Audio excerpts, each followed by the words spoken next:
Olá, seja muito bem-vindo ao nosso canal e hoje nós teremos aqui uma entrevista com Jairo Yamamoto. Ele é empresário do setor da indústria farmacêutica. Hoje ele está à frente de duas marcas, a Altaia, com foco em medicamento, Equalive e nutracêuticos, mas ele também atua no ramo do agronegócio.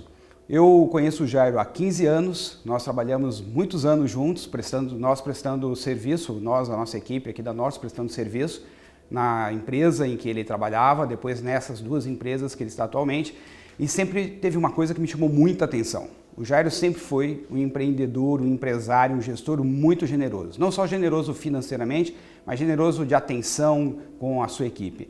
E hoje o tema desse bate-papo é exatamente sobre generosidade. A generosidade, o quanto ela de fato impacta na produtividade, na lucratividade e também na longevidade do negócio. Então, Jairo, muito obrigado por você abrir um espaço na sua agenda para a gente bater um papo. Eu me sinto aqui muito feliz de recebê-lo, tenho uma grande admiração por você. Durante todos esses anos, nós desenvolvemos assim, uma amizade, apesar do trabalho que realizamos juntos, e me fez conhecer o ser humano por trás desses negócios que você sempre esteve à frente.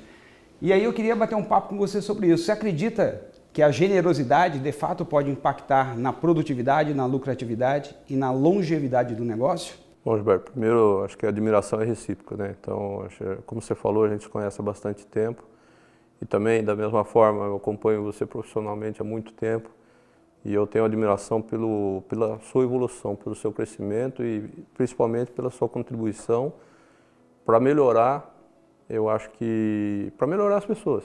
Né, no sentido de que as pessoas têm competências que precisam ser desenvolvidas e você é uma pessoa que trabalha muito nisso. Então, eu me sinto aqui honrado até pelo convite.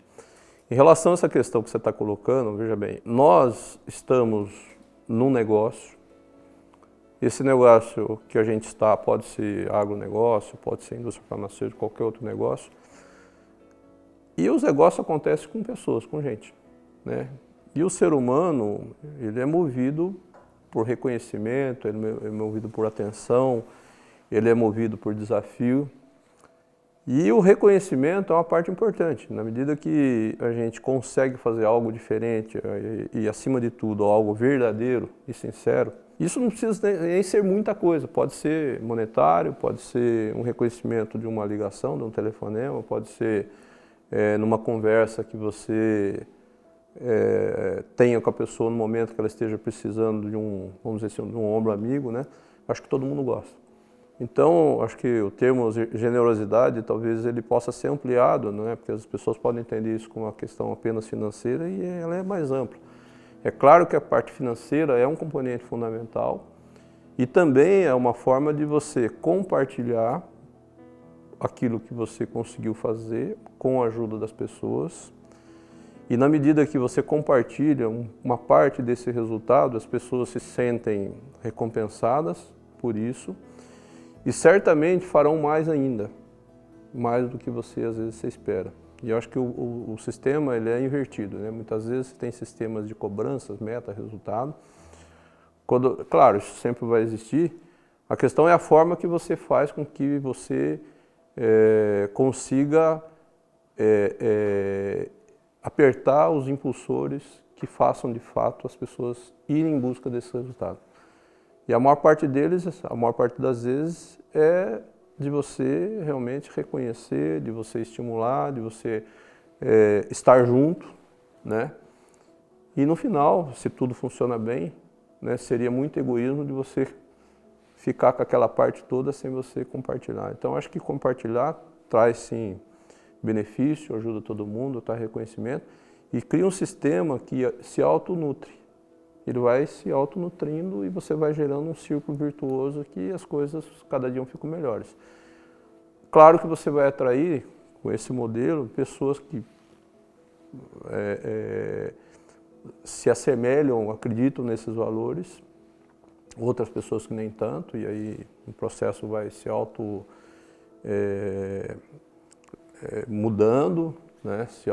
E aí, com o tempo, ele funciona bem. Então, assim, eu acredito, eu acho que dá resultado, funciona. E eu, no meu caso, assim, eu tenho resultado prático com relação a isso. Então, não é teoria, não, porque, assim, eu acho que, assim, a gente precisa praticar, ver o que funciona, ver o que não funciona, corrigir, melhorar, pratica de novo, volta o processo e assim você vai fazendo e com o tempo você vai vendo o resultado e acontece. Sim. Há mais ou menos uns 10 anos, um dia nós estávamos almoçando e você comentou assim, estou levando umas práticas que nós vimos aqui na gestão da indústria para dentro da fazenda. Uhum. E recentemente eu assisti uma entrevista que você concedeu em um evento que você foi dar uma palestra, falando sobre o processo de bonificação que você criou lá na fazenda. Uhum. Você poderia compartilhar com a gente, primeiro, o que te motivou a fazer isso e como funciona esse processo? Como você falou, eu tenho 2 negócios, e negócios bastante distintos e, além de distinto, distante. Né? Porque o negócio da indústria farmacêutica fica aqui na região de Campinas e a fazenda fica eu tenho no Piauí e no Maranhão, então assim, né? Então, tem uma questão de ser diferente, que é muito diferente por causa da distinção, e tem uma questão da distância, que é um fator que faz com que fique um pouco mais difícil para você fazer a gestão. Durante algum tempo, eu fiquei pensando como é que eu poderia criar um mecanismo aonde ele pudesse fazer com que as pessoas, as melhores pessoas da região desse segmento, pudessem se atrair para trabalhar na minha fazenda. Uma vez atraídas, como é que eu poderia retê-las? E, principalmente, como é que a gente poderia criar um mecanismo que funcionasse sem a minha presença? Porque o fato da fazenda ser distante acaba com que eu não consiga enxergar o negócio. Sim. Então, isso levou algum tempo pensando como é que eu posso criar um mecanismo. E esse mecanismo também tem que levar em consideração que o tipo de mão de obra que a gente tem na região, um tipo de mão de obra menos informado, porque você trabalha com operadores, pessoas no rural, no mundo rural, assim, uma parte grande, com pessoas com nível de instrução relativamente baixo, mas, e aí uma coisa que eu aprendi, né, a inteligência independe da instrução, e ela existe. Pensando nisso, eu falei, como é que eu faço isso daí? E aí comecei a pensar, falei, bom, tem que criar um mecanismo simples. Não pode ser complexo, não pode ser participação de resultado. Aí eu vou ter que explicar como é que... Não, participação de resultado é uma coisa complexa para ser aplicada num modelo como esse. E como lá a atividade principal é soja, e a região também, assim, muito, nas regiões que se produz soja, muito se fala em sacas de soja por hectare e tal. Eu falei, bom, então tem que ser ligado a sacas de soja por hectare.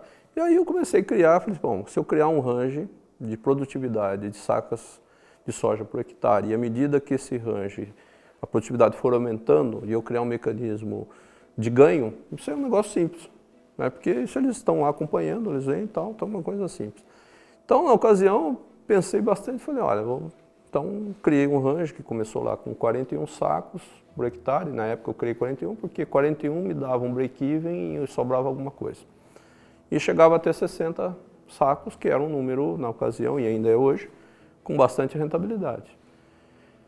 E aí eu falei, bom, ótimo, tá? Criamos isso, vamos fazer isso aqui. Bom, aplica-se a quem? Falei, tem que ser a todos. Por quê? Não, mas... E aí é a primeira diferença que eu via na região. Né? Aí o pessoal aplicava algum sistema de remuneração variável, mas ao gerente ou aos supervisores, um grupo mais reduzido. Falei, não, para mim não pode ser porque eu tenho que... A fazenda é grande, eu tenho que criar um mecanismo que envolva o trabalhador mais simples, a cozinheira, porque a cozinheira tem que cuidar da comida do pessoal que vai trabalhar, então você tem que envolver todos, né? E aí falei, não, então vamos fazer, vamos criar, e começamos lá. E aí quando a gente começou, criamos esse negócio tal, que já tem mais de 10 anos, e esse mecanismo ele começou a funcionar, porque ele era simples, né? Falou, olha, todo mundo acompanhava a produtividade, né? Então ele começou com uma coisa dessa natureza.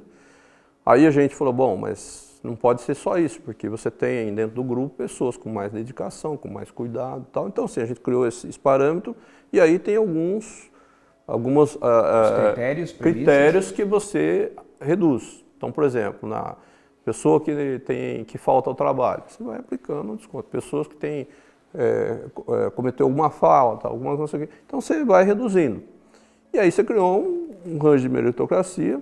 Os melhores, obviamente, ganham lá, e esse ano vai ser um ano muito bom, porque eu vou pagar pela produtividade, nós chamamos um recorde de produtividade, eu vou pagar 8 salários.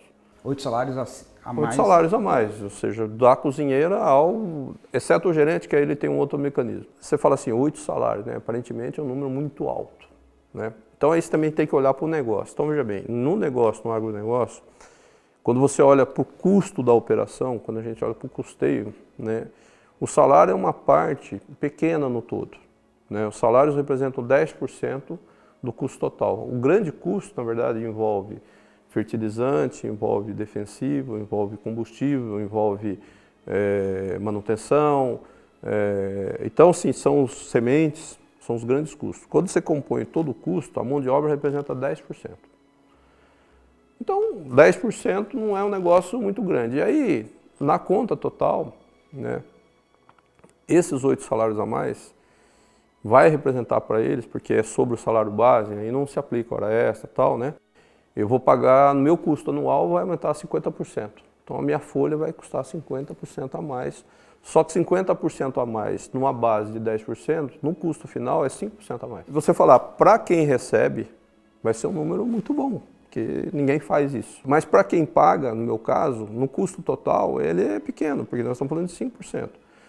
Se olhar a contrapartida para esse ganhar essa remuneração, eu vou ter uma produtividade de 60 sacos. Então, a produtividade de 60 sacos, considerados os preços de venda e tal, esses 5% a mais de custo ou 50% a mais de salário não representa nada. Ou seja, é muito bom para mim, é muito bom para eles e ótimo para mim. É bom para todo mundo. Então, sim, até do ponto de vista matemático, é uma conta boa. É uma conta boa. Do ponto de vista humano também é uma coisa fantástica para a região. Então, aí entra outros componentes, né? Porque assim, o ganho financeiro é um componente, no caso, considerando para esse grupo de pessoas, ele é basal, ele é muito importante, né? Só que nós, além disso, a gente tem uma série de outras coisas que fazem. Então, por exemplo, as moradias, né? Os alojamentos. Um alojamento realmente muito bom e muito acima do padrão. Por quê? Porque é o local onde eles ficam. A comida é muito boa, porque tem que ser, eu acho que sim, também não representa nada. Então, se você fazer uma redução de custo para fazer uma comida de menos qualidade, mais coisa, não vai mudar muita coisa. Tem outras coisas que a gente tem lá de práticas, que são práticas que a gente foi implementando. Assim, nós estamos numa região que tem um período que nem agora, de maio a outubro não chove. Então, muita poeira, tal. Então, nós temos algumas práticas, então, nos alojamentos nossos. Então, eles chegam do almoço, ninguém entra calçado.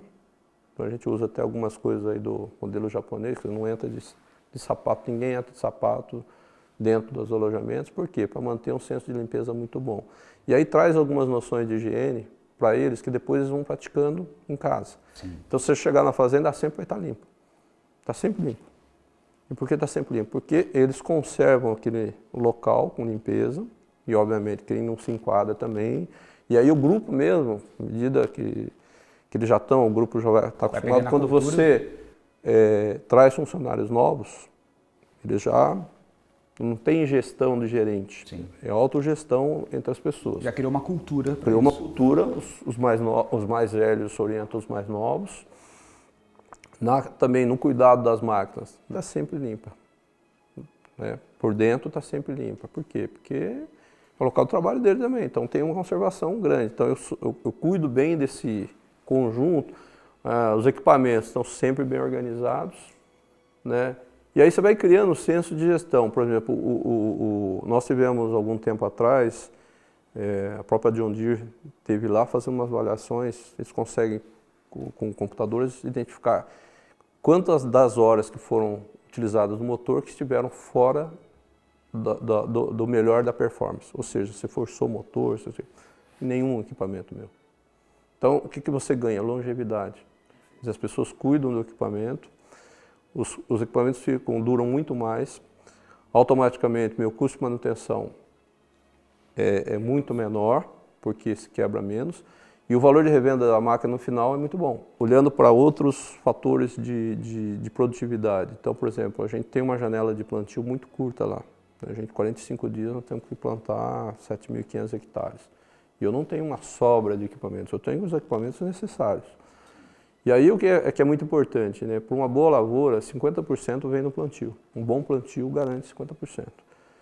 E aí ele tem que ser feito naquele momento, no momento da umidade, que choveu, você tem que rapidamente trabalhar. Então o nível de empenho das pessoas é fora do comum, quer dizer, eles sabem hoje quais são os fatores aí ligados à produtividade, então eles sabem para colher bem, se não fizer um bom plantio, se não tiver fazendo uma utilização correta do equipamento, se não tiver regulado a plantadeira na profundidade, se ele não estiver monitorando como é que está caindo a semente, se ele não estiver monitorando adubo. Então assim, tem uma série de KPIs que tem interferência direta com a produtividade, que quando você olha o resultado da produtividade está ligado a todos esses fatores. Agora, como é que você vai fazer com que as pessoas, né, possam cuidar de tantos fatores importantes, indicadores, sem ter aquela gestão de um acompanhando o outro, até porque você está numa área grande, se você não automotivar.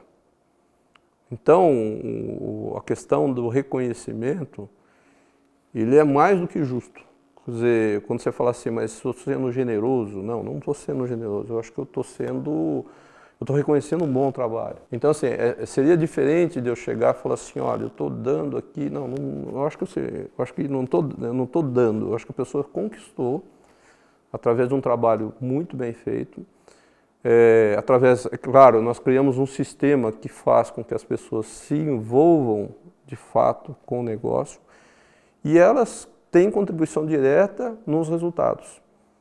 E ganhar os outros salários nada mais é do que um prêmio justo para um trabalho bem feito. Mas 2015, 2016 você teve um desafio. Não foi um ano muito bom para a agricultura naquela região. Não, foi... Como que funcionou a relação do bônus com o pessoal e como você lidou nesse ano com a tua equipe lá? Safra 15, 16, né, que a gente planta no final do ano e colhe no final de 15 e colhe a partir de fevereiro, março e abril de 16, foi o pior ano. Eu estou há 14 anos lá na fazenda e foi o pior ano que a gente teve. Que teve uma seca gigante, né? Na verdade, pegou a região do Mapito toda, né? Então, assim, nós tivemos um ano péssimo, né? Prejuízo muito grande. E aí o que aconteceu? Eles fizeram tudo certinho. A parte deles foi 100% feita como é feita, como foi da mesma forma que foi feito nesse ano 17 e 18, que foi excelente, eles fizeram bem lá também. Mas, enfim, nós temos um fator climático que está completamente fora do nosso controle. Então, nesse ano, quer dizer, foi um ano muito difícil, quer dizer, a gente, depois de tanto esforço, chegar lá no final e ter uma produtividade horrível. Para você ter uma ideia, colhemos 16 sacos de soja por hectare, custa 35, quer dizer, né? Então, assim, foi um ano que, pela regra, se eu começo a pagar a partir de 41, deu 16, vou pagar o quê? Um prejuízo meu gigante. Então, nesse ano, a gente fez lá, ajustamos um monte de coisa, menos pessoas. Exceto aquelas pessoas que, obviamente, já não deveriam ficar e tal. Sim. Então, que é também mantido. Quer dizer, não existe nenhuma generosidade com quem não é competente ou não está engajado com o negócio. O que eu fiz na ocasião? Assim, eu tinha que gerenciar um pagamento gigante, porque o prejuízo foi muito grande, né? Então, como as contas todas já eram muito grandes, o que eu acabei fazendo? Eu fiz duas coisas lá. Acabei dando um salário a mais, porque ajudou a mitigar. Sim. Né? E um reconhecimento pelo esforço que foi bem feito por todo mundo. E aí a gente fez uma coisa lá que, na ocasião, eu fiz assim, sem muito avaliar qual o impacto. Foi assim, uma decisão que eu tomei na hora lá, assim.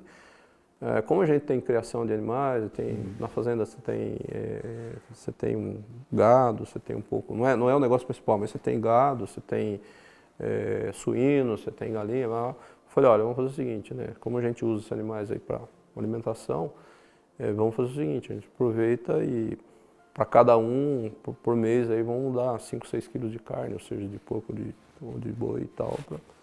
Gilberto, você não tem ideia de quanto isso... Para mim, quando eu falei isso na época lá, assim, quando a gente tem abundância, a gente não valoriza a escassez. Sim. Né?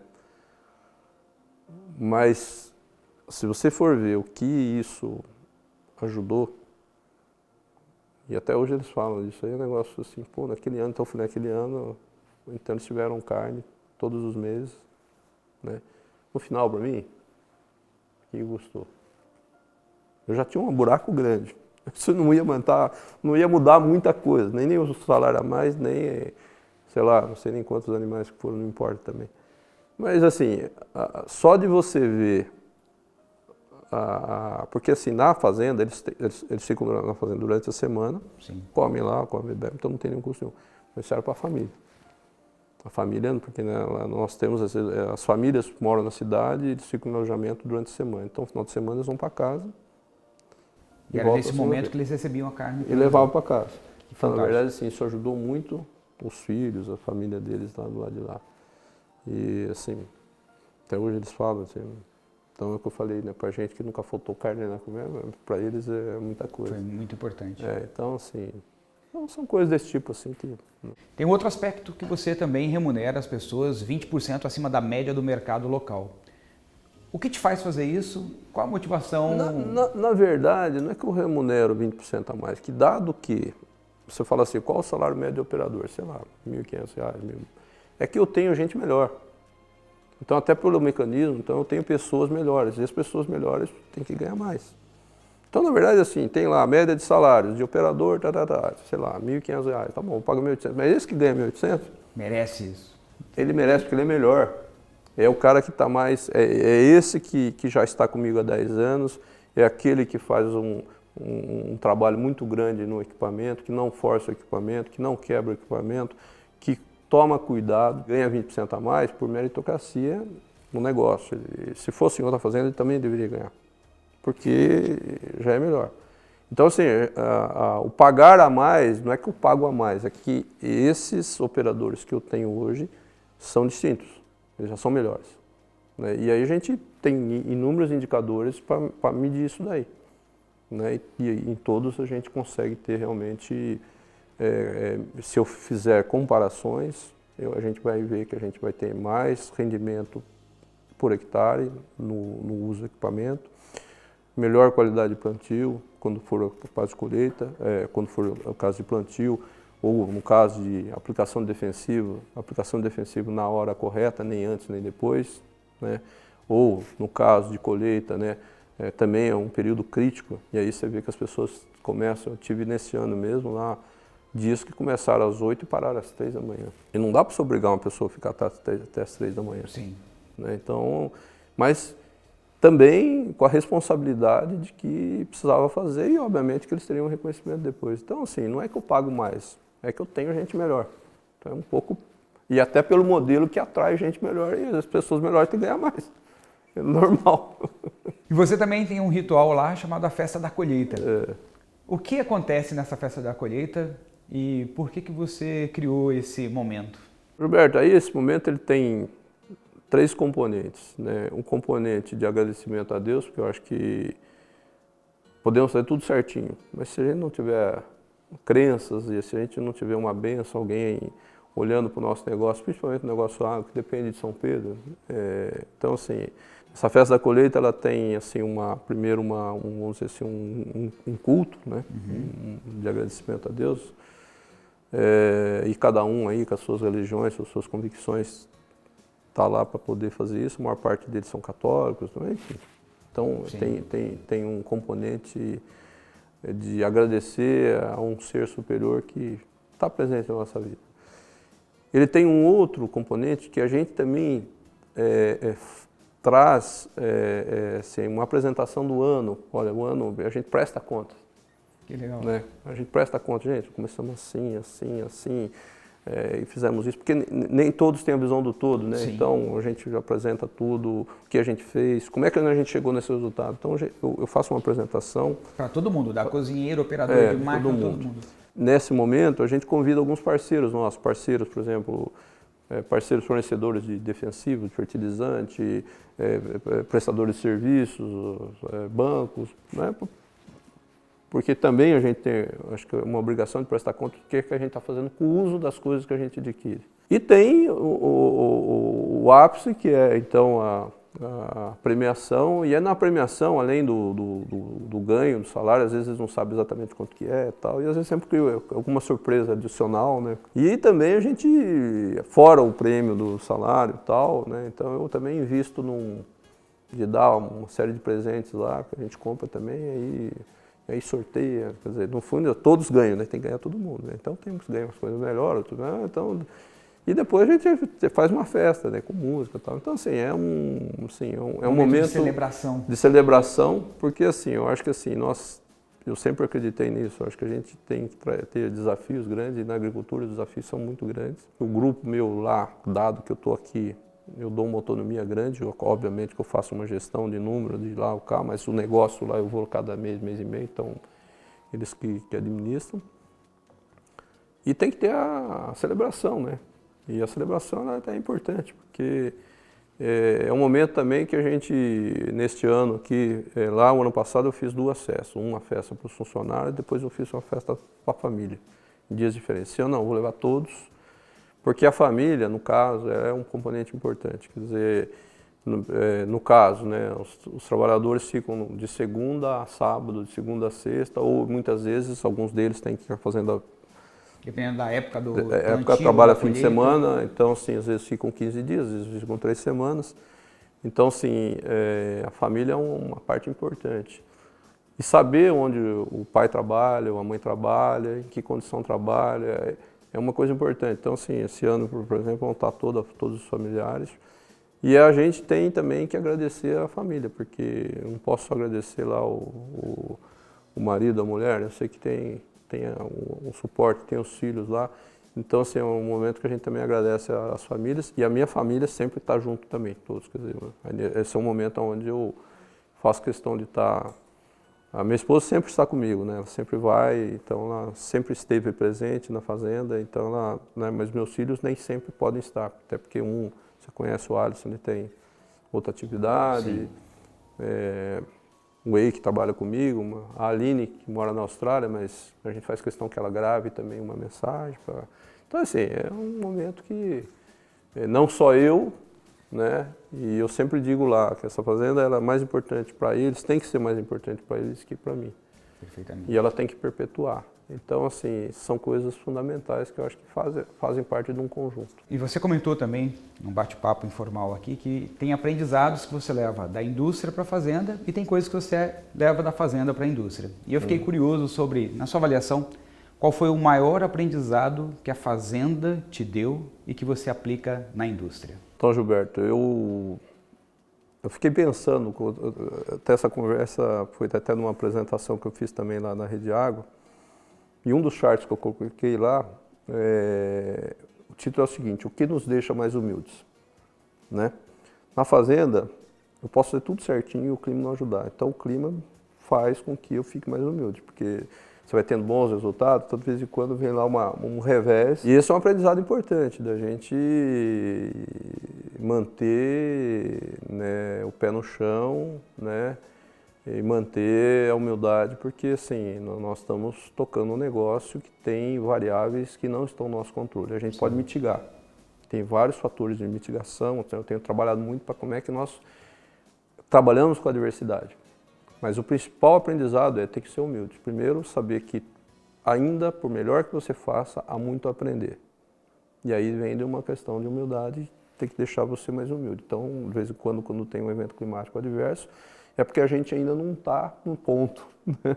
Porque que vai acontecer, e se acontecer, o que você fez para mitigar? Sim. Né? Quais são os pontos importantes para você mitigar? A gente vem trabalhando. Na indústria tem um outro ponto também, que deixa a gente, eu sou economista, né? Então, de formação, o que me deixa mais humilde? O câmbio. Porque se você for olhar, ninguém acerta. Você pega aí no começo, todo no final do ano, começo do ano, os economistas fazem as projeções de crescimento do PIB, do emprego, da renda, do câmbio. É difícil que alguém acerte, né? Então você veja, então assim, eu acho que também é uma outra lição, né? Estou falando do câmbio porque é algo que afeta quase todo mundo, mesmo quem não tem fator, mas o cara vai viajar, tem uma previsibilidade e às vezes muda bastante. Então, assim, eu acho que o aprendizado que a gente tem que ter, assim, eu acho que nós estamos sempre num processo de aprender E por mais que a gente tenha aprendido, o que a gente sabe de verdade é muito pouco. E para isso a gente tem que estar sempre humilde e sempre se motivando a buscar mais. Como é que eu posso melhorar? Como é que eu posso aprender mais? Quais são as fontes de informação que eu posso buscar para poder melhorar? E se eu não tiver isso dentro de uma umidade importante, a gente já acha que... E as empresas, eu já tive experiência na outra empresa que eu trabalhei, chegou um momento a gente conseguia fazer tudo. E eu fiquei preocupado. Falei, olha, aí o time começa a se achar.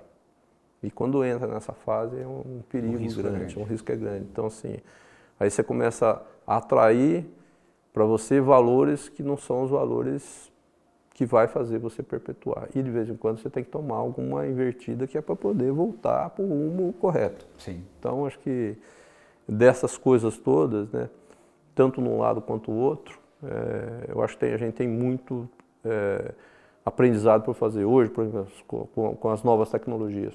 Nada que você tem, você pode pensar, amanhã vai mudar tudo. Né? Então, hoje nós estamos vivendo coisas assim, os ciclos de inovação extremamente rápidos, com o avanço de tecnologias, de internet, descobertas, coisas. Outro dia estava lendo um livro falando exatamente disso, né? Do surgimento do Waze. E antes disso, acho que a Nokia estava investiu acho que $8 bilhões num projeto de navegação que de repente veio o Waze, que surgiu de uma garagem e acabou com tudo, né? Rapidinho, custo nada, resolveu todas as informações. Então veja quanto essas inovações de disruptura aí pode acontecer. Então não dá espaço para você achar que sabe ou que tem algum negócio e tal. Na verdade, sim, está tudo muito instável. Então, a gente tem que estar aí extremamente atento para não cair nessas coisas de achar que, né, temos um negócio, ou que tal, que as coisas estão bem, estão tranquilo. Não, pode ser que esteja surgindo algo de novo que vai fazer com que aquele momento que você está ali se desapareça em 2, 3 anos. Jairo, você construiu uma carreira muito bonita como executivo. Depois você montou a sua própria indústria, virou empresário, é empresário do agronegócio. Todos os seus negócios estão evoluindo e evoluem fazendo a coisa certa, do jeito certo. Qual seria o conselho essencial para uma pessoa que quer construir uma bela carreira ou construir uma empresa longeva? Eu costumo dizer o seguinte, né? Persistência, qualidade e teimosia é um defeito grande, para dizer que é uma burrice. Mas muitas vezes você precisa ser teimoso, né? Mais que persistente. Então, assim, se a gente, tanto na carreira quanto num negócio que você faça, a gente vai ter muitas adversidades no caminho. Eu já passei por várias, assim, mas não dá para você... Eu acho que toda adversidade que você passa é uma oportunidade que você tem para se fortalecer e sair dela mais forte. E o que eu vejo? Eu vejo uma mortalidade muito grande, já que você falou de longevidade, né? Muitos negócios, eles têm uma mortalidade muito rápida. Os primeiros 2 anos morrem. Eu não sei se os negócios morrem ou se as pessoas não persistem.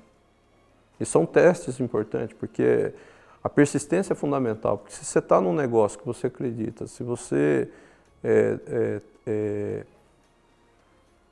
definir um plano de negócios correto, o que você não pode definir é em tanto tempo. O tempo é uma variável que não dá para a gente dizer. Isso pode ser em 2 anos, 3 anos, 4 anos, 5 anos, às vezes morre no caminho. Não é que o negócio estava errado. É que talvez você tenha passado por um teste que talvez você deva ir um pouco além. Isso não quer dizer que você não tenha que fazer correções de rotas, que você não tenha que fazer ajuste. Isso é normal.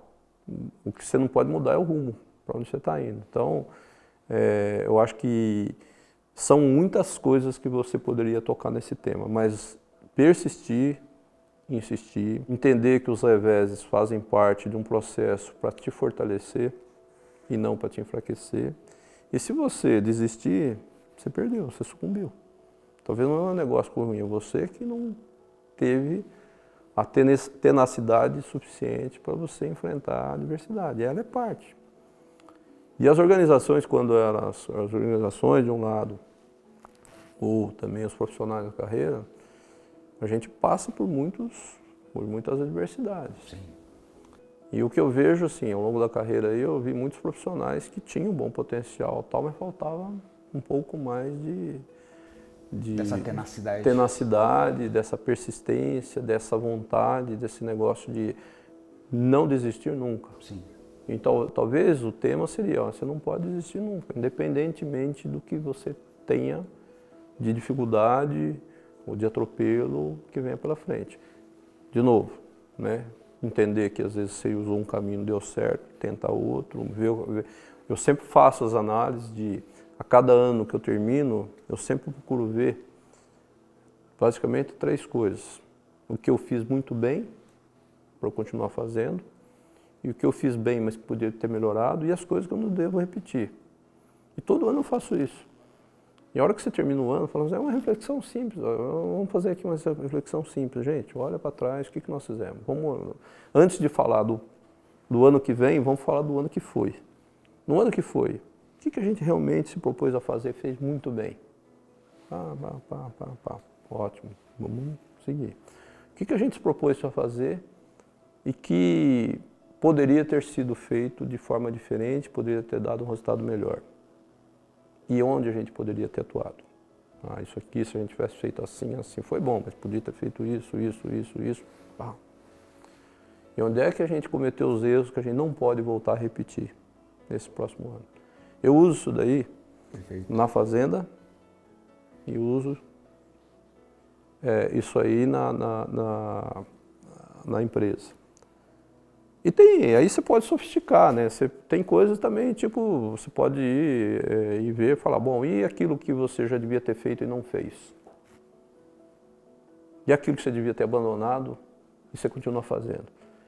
Então, assim, são pequenas reflexões que a gente pode fazer, mas que tem grande contribuição para você trabalhar num processo de melhoria contínua. Porque nós estamos num mundo extremamente competitivo. Cada dia mais o consumidor, nós somos consumidores, ele quer receber um produto melhor que ele recebia, pagar um preço mais baixo do que ele pagava, tá certo? E encontrar esse produto em locais com mais comodidade que ele tinha. O resumo disso, você tem que ser mais eficiente. Como é que você vai melhorar a eficiência se você não fizer essas reflexões que eu falei? São simples, não são nada complexas. Então, isso se aplica também na carreira. Na carreira, se você voltar para a carreira e falar assim, olha, eu não preciso que o meu chefe me diga isso, né? Eu tenho que fazer minha autorreflexão. Perfeitamente. Não é?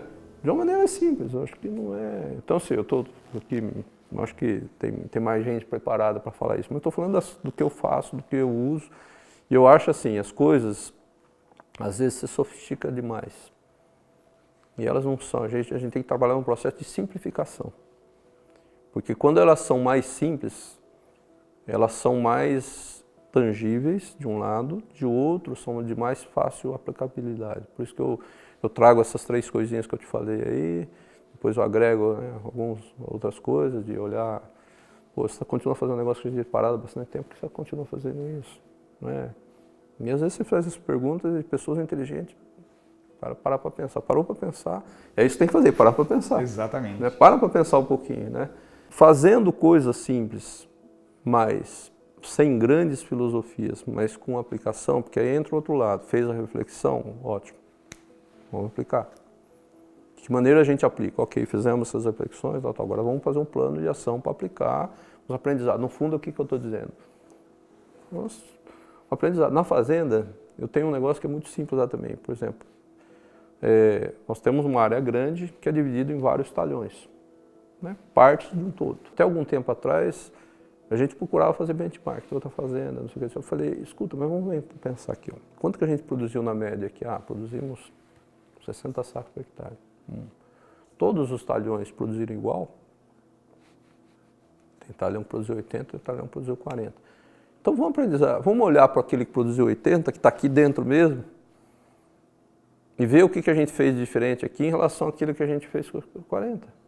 Então, assim, você não precisa ir muito longe, na verdade, assim, às vezes os aprendizados estão muito próximos de você. Né? E esse mesmo conceito se aplica, se você for ver lá, por exemplo, analisar a produtividade de pessoas de produção, você vai ver, se você tiver 4 operadores em máquinas similares, trabalhando de maneira igual, no mesmo horário, por que um faz mais, o outro faz menos? É só olhar o que faz mais, o que ele faz diferente do outro, e o outro que faz. Você vai ver que você tem uns aprendizados grandes. Dentro de casa mesmo. Dentro de casa. Né? Então, assim, muito do aprendizado, para mim, está muito na observação. É só você ter uma capacidade de observação um pouco mais acurada para perceber onde estão as possibilidades de melhoria. E é o que eu falei, no final do dia o consumidor vai querer comprar mais barato, vai querer um produto melhor e vai querer encontrar isso de uma forma mais fácil. De uma forma mais fácil. E nós, se a gente puder atender através de todos esses processos os desejos do consumidor, eu vou perpetuar. Enquanto alguns vão naufragar, alguns vão perpetuar porque vão conseguir atender o que ele quer. Então, um pouco por aí. Muito obrigado, Jairo. Nós tivemos, então, aqui boas lições. Aprendemos que generosidade, antes de ser um ato de bondade, é um ato de inteligência. Vimos aqui ao longo desse bate-papo com o Jairo e aprendemos com ele o quanto olhar o reconhecimento como um mecanismo que incrementa a produtividade, influencia na lucratividade e na longevidade do negócio. Aprendemos sobre a importância da tenacidade, né, de se temos uma direção que acreditamos, que sentimos no nosso coração que é para lá que devemos ir, devemos continuar mesmo nos momentos mais difíceis.